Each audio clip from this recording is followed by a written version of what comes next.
Hello, and welcome to Rocket Fuel, your daily update of everything that's happening in the Rocket Pool and Ethereum communities. My name is Wack. Today is April 22nd, and today's episode on the Rocket Pool side is going to cover an update on the Cyfrin course for rETH.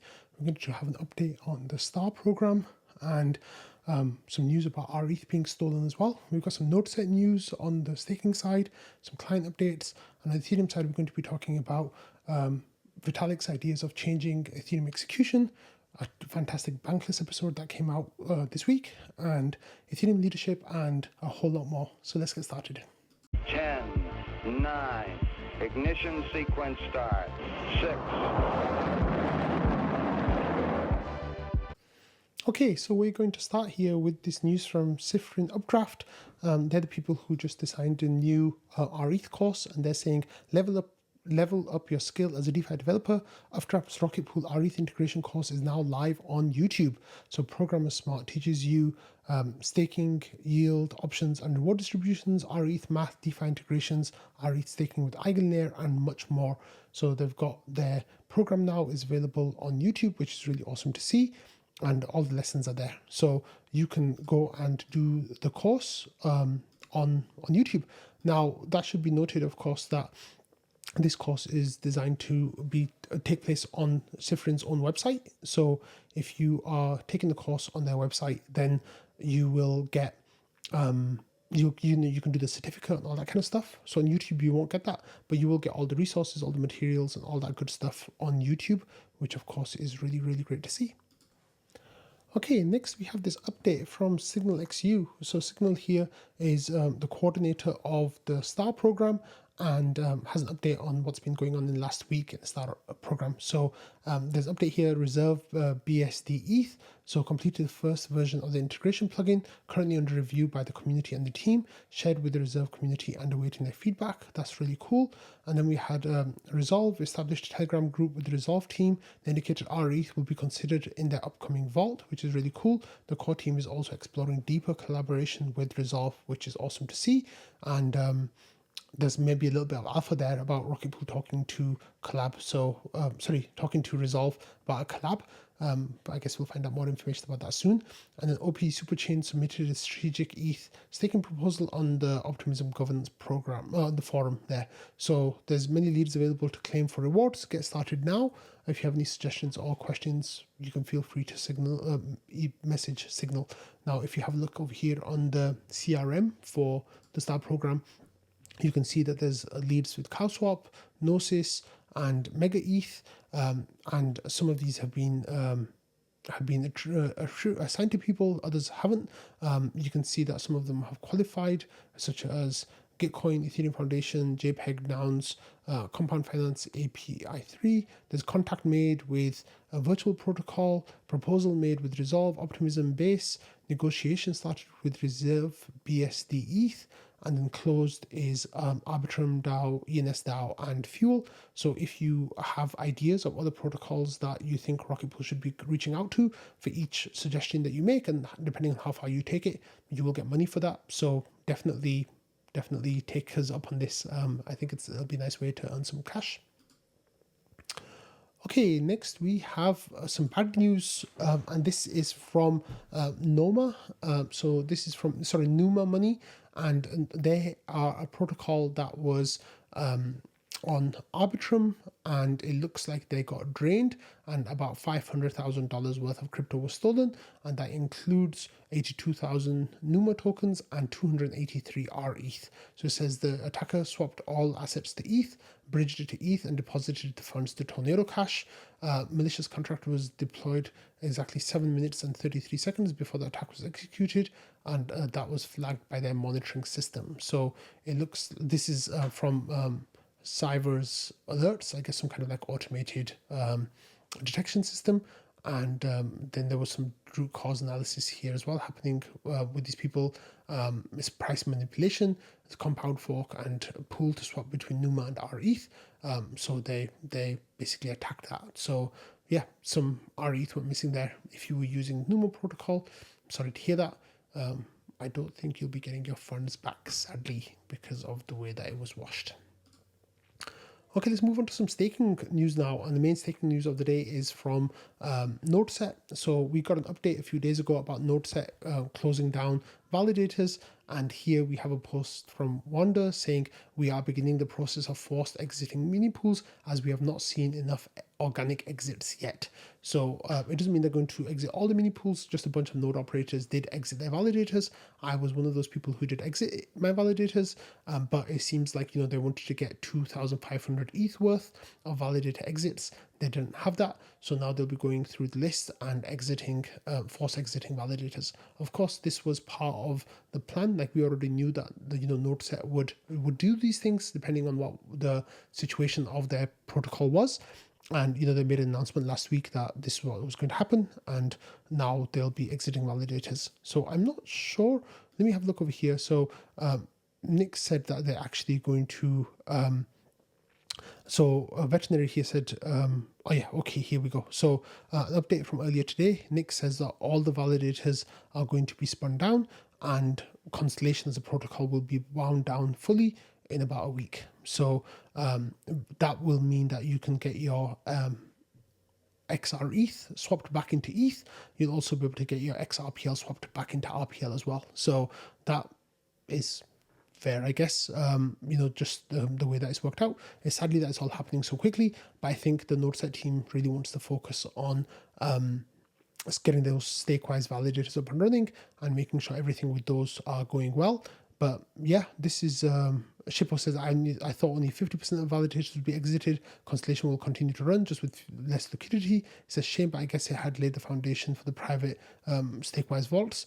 And Nick says that it's not worth keeping it online because, of course, by keeping it online, you have to stay on top of software development, all that kind of stuff. If it's only going to be for a few hundred validators, all that work is not worth it, according to Nick. And yeah, that's the situation now. So yeah, it's a shame to see, but it kind of makes sense. So that's all done. We have some client updates here, and the first one here is from gETH. So gETH went to version 1.15.9, and this is for the Prague execution layer fork, so it's getting ready for Pectra. There's also an update from Lighthouse. So this is the release that fork for Electra on mainnet. So that's going to happen on 7th of May, of course, in just over 2 weeks' time. There's also an update for Nimbus, and I don't have that available. Let me see if I can find it. Nimbus, yeah, here there's an update from Nimbus. Actually, that's the nightly build. I don't want the nightly build. I want the regular releases. Yeah, here we go, 25.4.0. So this is a higher density release for Ethereum and Gnosis mainnets due to the Pectra hard fork. So you'll be seeing these coming out. Then there'll be some last minute updates and stuff as we get closer to the date. Of course, there'll be a smart node version available at some point in the days leading up to Pectra. So please keep your eyes open for that. But yeah, that should be coming soon. Okay, next we had this post from Vitalik on Ethereum Magicians that really kicked the hornet's nest. This is Ethereum news now. Kicked the hornet's nest with discussion online and people, sharing their opinions back and forth. So here Vitalik says long-term L1 execution layer proposal, replace the EVM with RISC-V. So RISC-V is ZK system. So Vitalik says this post proposes a radical idea for the future of Ethereum execution layer, one that is equally as ambitious as the Beam chain effort for the consensus layer. It aims to greatly improve the efficiency of the Ethereum execution layer, resolving one of the primary scaling bottlenecks, and we can greatly improve the execution layer simplicity. In fact, perhaps it is the only way to do so. It says the idea to replace the EVM with RISC-V as the virtual machine language that smart contracts are written in. So Vitalik then talks about what the clarifications are, what this does, and he says, why do this? He says, in the short term, the main bottleneck on Ethereum L1 scalability are addressed with upcoming EIPs, but then he says, in the long term, the primary limiting factor becomes stability of data availability sampling and history storage protocols, desire to keep block production a competitive market, and ZK EVM proving capabilities. So Vitalik says that he'll argue replacing ZK EVM with RISC-V solves bottlenecks in section 2 and 3. So Vitalik then gives a lot of information about this. It's quite technical. I didn't fully understand all of it, but it definitely brought up a lot of attention. Like, it got 15,000 views and a whole lot of people responded to this. There's some tweets here of people kind of responding to it. Here's Uma Roy says, new Vitalik post. She says, I'm a huge fan of this direction for Ethereum execution layer. Today, RISC-V ZK VMs like SP1 are the clear endgame solution for ZK-fying Ethereum and quickly becoming the de facto solution for ZK EVM. But as Vitalik cites in his post, our research as succinct shows that the EVM is an extremely inefficient ISA for ZK proving. So that's why he wants to change that. And then there's some more discussion as well. And then here we had one from Cole Carney saying that that's Vitalik's proposal. It says Ethereum scaling in the long run will be limited by ZK VM proving capabilities. If the goal is to scale L1, it makes sense to remove one of the primary bottlenecks to proving the EVM. So I won't claim to be an expert on how this works. You can, the idea is that basically this will help scale the EVM like up to 800x. So that is a whole lot. that's a whole lot. But of course, like I said, I don't understand the technical details. So if you are interested in technical details, start with Vitalik's posts, and then a whole lot of people have talked about this on Twitter. So you can go and get their perspectives on it as well. But I want to learn a lot more about it before I form my own perspective. Okay, next here we had this explainer thread from T. Karatker saying that Ethereum's execution layer, what if we replaced it? So here are the key points, like this doesn't change Ethereum's core abstractions. Why consider this? Because it helps scale. So what does it look like currently? And the work is currently spent on input deserialization, witness DB setup, state root computation, block execution. So block execution alone is about 50%. So some of this will be cut down. So some initial results suggest 100x gains in some ZK proving scenarios, and then there's different options of how to do it. And in summary, it'll be one to look out for, definitely. So yeah, read this thread if you're interested as well. Like I said, there's a whole lot of other people who have been commenting about this. I'll leave that up to you guys to go and find and comment on that. Okay, next we had this Bankless episode that came out yesterday on Monday, and this was Ethereum's strategic pivot, the plan to restore dominance. So here we had Dankrad and Ansgar from the Ethereum Foundation, their researchers, coming online and talking to David Hoffman and also Mike from Blockworks, I think. Blockworks, yeah, coming and talking to the two researchers and asking them questions about whether or not Ethereum is changing and how it's changing. So here it says they break down Ethereum's cultural and organizational challenges, the pivot towards L1 growth, and the evolving role of Ethereum Foundation under new leadership. The conversation covers the future of Base and native rollups.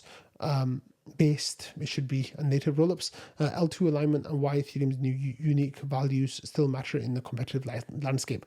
So this was an absolutely wonderful episode. Like upon listening to it, like I really feel positive and energized for all the work that the Ethereum Foundation is doing and the direction that they're taking. I think it's going to be really, really cool. So a lot of positivity about this episode, with people saying that they this is righting the ship and it looks like things are going in the right direction, and general sense of positivity that came with this.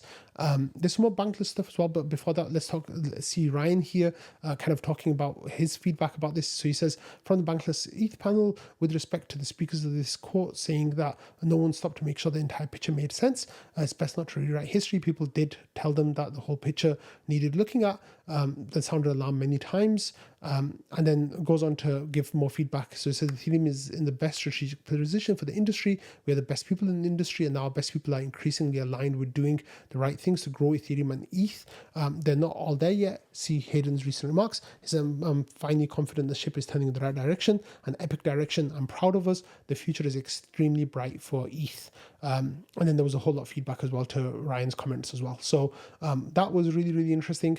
Just to take a quick second to talk about Bankless. There's been a whole lot of controversy about Bankless recently, and them kind of, how they pivoted a little bit away from Ethereum. Well, David Hoffman came out, I think this was yesterday or the day before, saying that I want to share some changes that you'll see at Bankless. So he says that the AI and Frontier Tech episodes are going to get a dedicated podcast channel. They're going to get their own feed, so they're going to be splintered off. But I think they just want to build up an audience for those topics before they move over, and there'll be some overlap after that point as well. And here, the Ethereum Foundation, Bankless is going to focus more on Ethereum as pivoting back towards Ethereum. So it says renewed Ethereum focus. Ethereum is going through a transformation. I want to best support this transition. Going to prioritize Ethereum. Basically, and let people know that Ethereum is open for business. So he says he wants to talk to Thomas and Xiaowei and discuss about how Bankless can support their efforts and more. And then they're going to be changing their thumbnails. And Ryan Sean Adams is back this week as well. And then here there's an announcement from Ryan Sean Adams. So he left on January 17th saying, I'm taking a little break to upgrade my software. And there's a joke in the Bankless community that he's an AI. Anyway, he says that, let's get ETH to $10,000 when I'm back, while I'm out. He says, see you soon. And he says, well, this is going great. So yeah, Ryan's back. So we'll see him for the first time on the weekly roll-up on Friday's episode.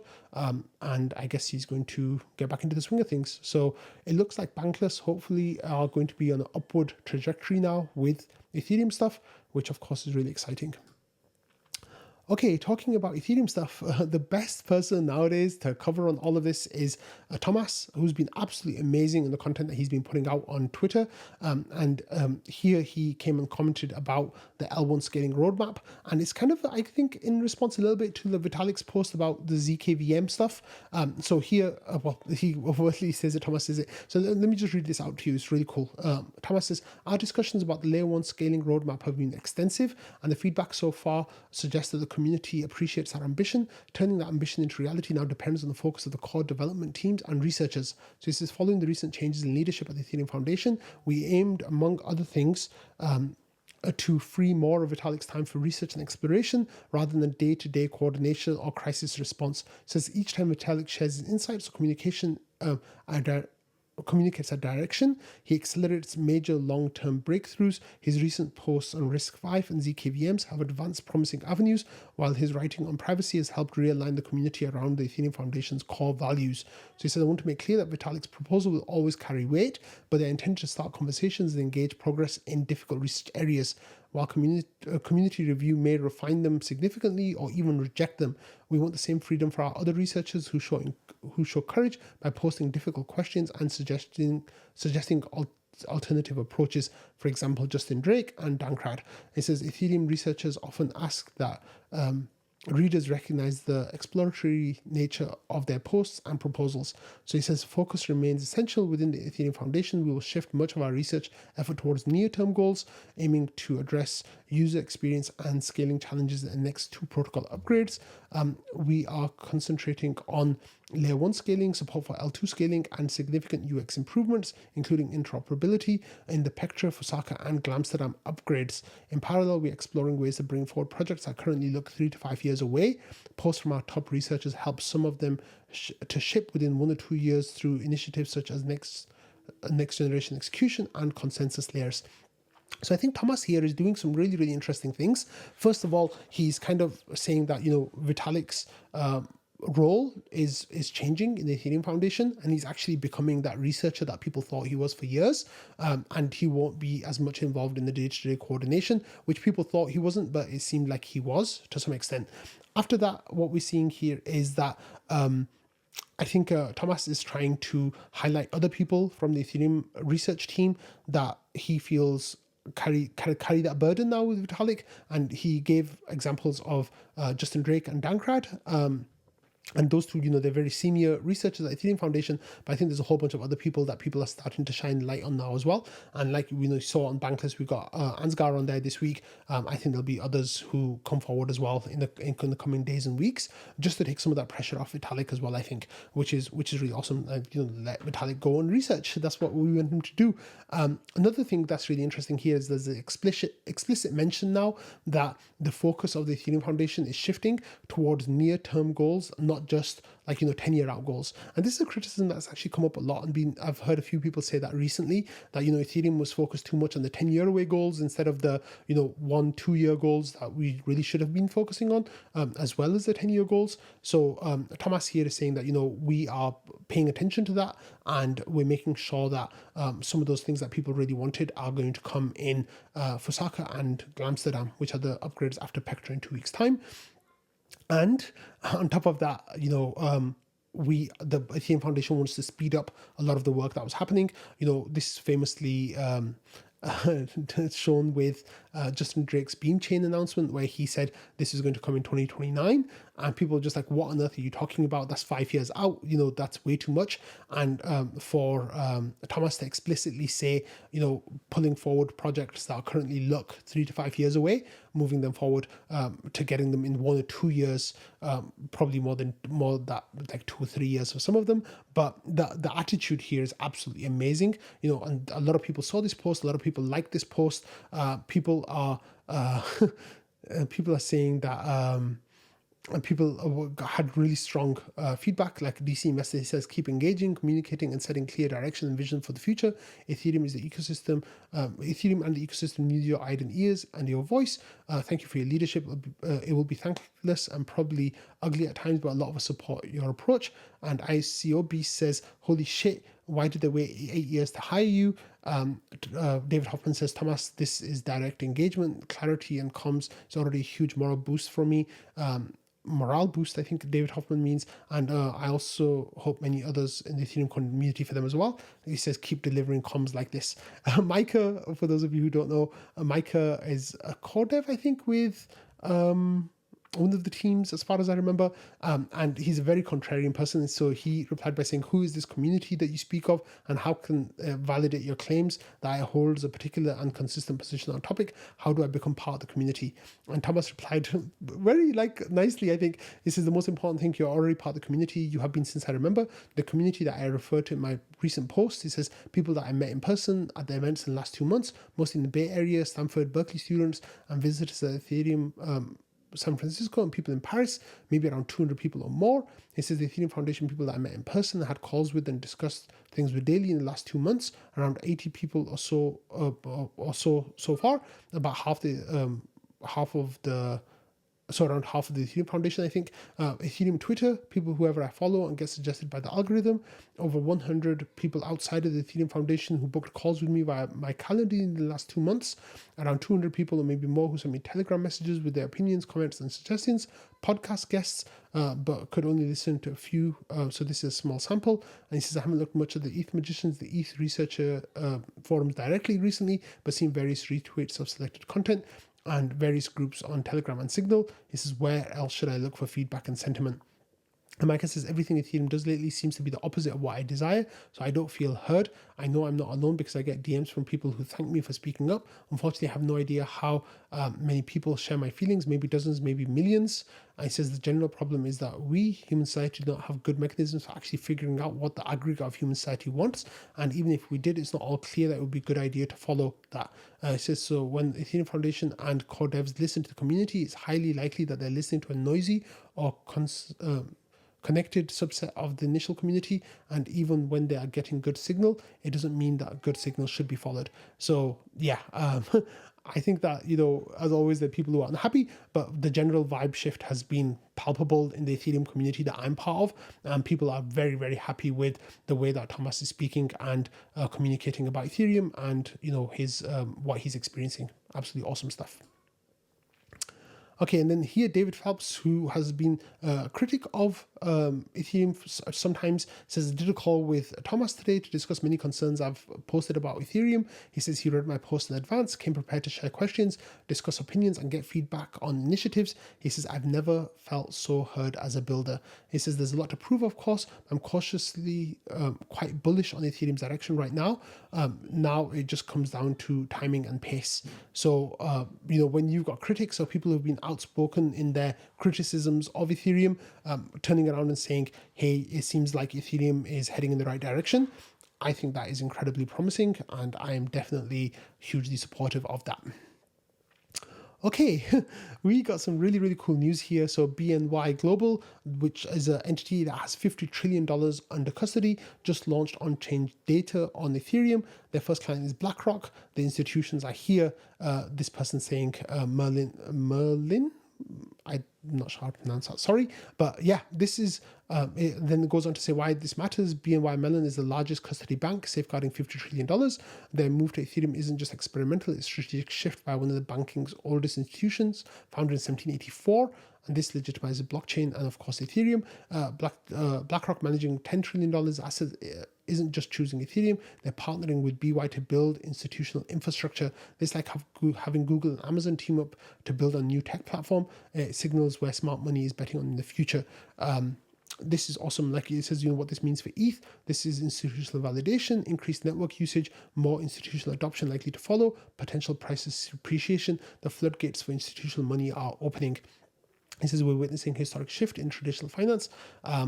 Yeah, and this is really fascinating. So Hani Abu, of course, got tagged in this and updated the website, but it's already there, Ethereum adoption. So if you are interested in Ethereum adoption, follow this link. Oh, that's the Telegram group. I don't know why it's taking me there, but Ethereum, yes, and there's a Telegram that you can follow up on as well. But Ethereum adoption, oh, there it is a website that shows you all the different people who are building with Ethereum and all the things that they're doing. And it's just a number that's going up and up and up. And it's absolutely amazing to see just how many different people are building on Ethereum and where they are in that stage. So this is a great resource if you're curious about it. Okay, just as American institutions are building on Ethereum, it looks like European counterparts are getting a little bit worried. So here, Politico has a report saying that the EU Commission, is livid as ECB warns of crypto apocalypse under Trump. So this is Washington's embrace of crypto may endanger the European financial system, but Frankfurt and Brussels are arguing over whether to rewrite a landmark law.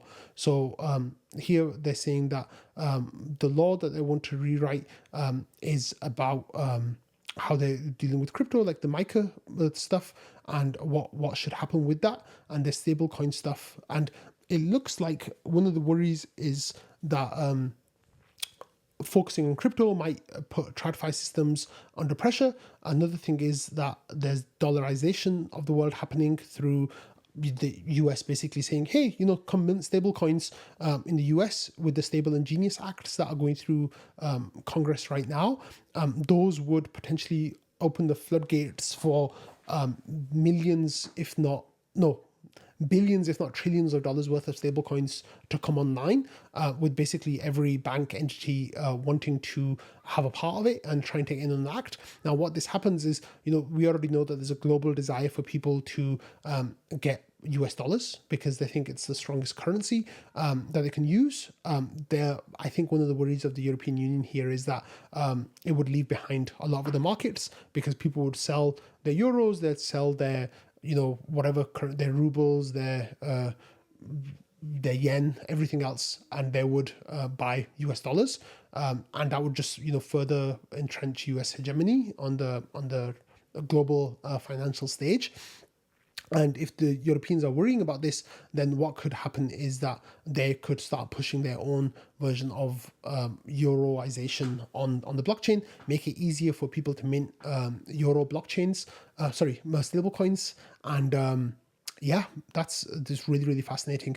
Now, what's really interesting is that all of this is happening on Ethereum, and Ethereum wasn't actually mentioned once in this article. So yeah. Ryan here again, featuring twice today's episode. He says the new political article on the ECB's fears of stablecoin dollarization is another major data point towards what my group has been talking about for 6 years. He says the world's government have effectively no choice but to lean hard into launching stablecoins on Ethereum, and because that's where the stablecoins are. That's where the infrastructure, the most secure place for having your stablecoins is Ethereum. And we're already getting the network effects of Tether, Circle, BlackRock, and a whole lot of others putting the vast majority of their stablecoins onto Ethereum. That just means that with power law distribution, the idea is that network effects beget network effects, and that would only get stronger. Now, it's really interesting because with this idea, you see that there's so much happening on Ethereum, but the price of Ethereum is lagging. So it's like, what's going on? Like, how do you reconcile these two things? I don't know. All I know is that eventually, like, this stuff that doesn't matter right now and doesn't impact the price right now will soon impact the price. And when it does, good things are going to happen. So yeah. Okay, Ted Pillows had this screenshot that's really, really interesting. And what he found was that with gas on Ethereum, you could actually get down to 1 cent transactions on mainnet right now. So that's a simple ETH send where you send, your ETH. That's the least gas intensive process that you could do on Ethereum.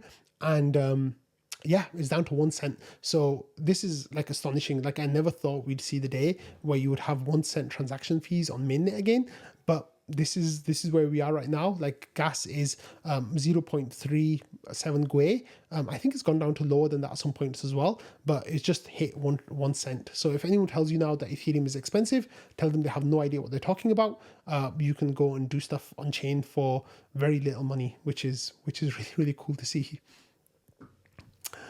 Okay, I thought there was this nice little story, and I don't know if it's just LARPing or if this is real or not, but Crypto Beast here put out this post saying that, he's 26 years old and he has a lot of crypto and he has stocks that he saved up $3 million in. And he says, today I sold 98% of my stock and I went all in on Ethereum. So he says, now I own $10 million worth of Ethereum. He said, why did I do this? Well, 99% of people on crypto Twitter are bearish on Ethereum. I see it as a buy signal. I know many of you are probably laughing at me right now, but in the end, I'll be the one laughing when I cash out $30 million. It says, I'll keep you updated. So make sure you're following me. It says, bookmark this tweet. So this is the kind of bullish attitude that I really want to see people talking about. Instead of, Ethereans fighting with each other, instead of Ethereans like basically shitting on ETH price action. I've seen so much of that recently. I'm just like, what are you guys talking about? Like, be the bullish manifestations you want to see in the world. There's a few Twitter accounts of people who I just love because they are unashamedly bullish, and that kind of speaks to me on the deep level. And Crypto Beast here is supposedly, putting his money maybe where his mouth is. Like, anyone can fake these screenshots, right? Like, I'm not saying that, but I just love the general attitude. And it seems like crypto Twitter loved this general attitude as well. Like 2,200 likes, 300,000 views. People saying this is what conviction looks like. He says, good luck that you'll get a 3x basically in 7 to 10 months, either generational wealth or you throw away your retirement plan. And he says you're going to get filthy rich. So people were very supportive of this bullish sentiment, and I think a lot more of us need to be putting out bullish sentiment, especially when there's so much happening in Ethereum to make us bullish. Okay, I'm going to finish this episode with some other news, and the other news of the day is that pro-crypto person Paul Atkins has been sworn in as the new SEC chair. So this was expected to happen. It's not a surprise, but now it's official, and the SEC now is definitely going to be a much more pro-crypto entity than it was under the reign of Gary Gensler.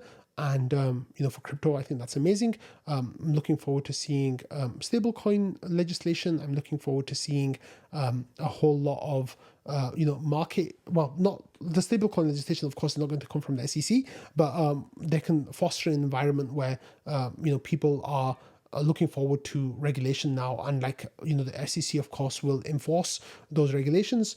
That's kind of their job, and it looks like they're going to do a much better job of it for crypto than what Gary Gensler did for the previous administration. So on that note, I'm going to end today's episode. So thank you all for watching, listening, and being part of the Rocket Fuel community. I hope you all have a lovely day ahead, and I'll see you soon. Bye.